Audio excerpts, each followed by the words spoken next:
C'est clairement une victoire pour le président tunisien Kais Saied qui a réussi l'organisation d'un référendum constitutionnel, même si les chiffres officiels ne sont pas encore connus. On va sur un taux de participation qui sera en dessous de 30% et sur ce taux de participation, environ 85, 90, voire 95% des suffrages exprimés disant oui, nous voulons de cette réforme constitutionnelle. Donc ce qui va se passer maintenant, c'est l'élaboration d'une nouvelle loi électorale qui conduira le pays à des élections législatives. Ce sera au mois de décembre 2022. Donc voilà, une Tunisie nouvelle formule, une Tunisie avec une constitution taillée pour mesure pour le président Kais Saied qui va bénéficier maintenant d'un Premier ministre qui sera une valeur exécutante de la volonté présidentielle. Ce ne sera pas une personnalité politique qui sera en capacité de freiner l'action présidentielle. Idem pour le Parlement tunisien qui perd les prérogatives qui sont les siennes et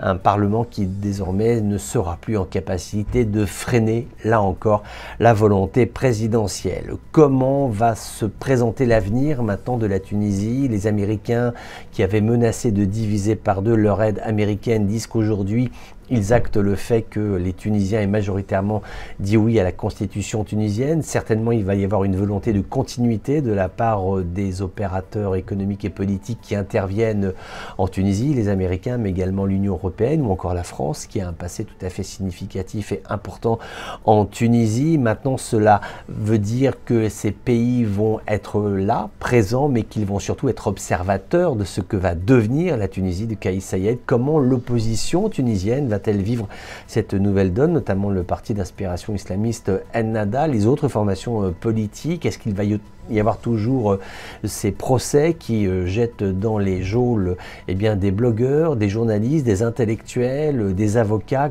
À quoi ressemblera la Tunisie de demain, dans quelques mois, dans quelques semaines? Ce sont aujourd'hui des questions pleines et entières que l'on se pose, et c'est vrai que même si tout semble extrêmement figé, avec une volonté présidentielle de Kais Saied très ferme, très claire, très nette, malgré tout, la Tunisie aujourd'hui renoue avec le système qui avait été le sien avant la révolte 2011, et aujourd'hui la Tunisie entre à nouveau dans l'ère d'une incertitude, mais cette fois-ci une incertitude figée, une incertitude sous un glacis sécuritaire et autoritaire.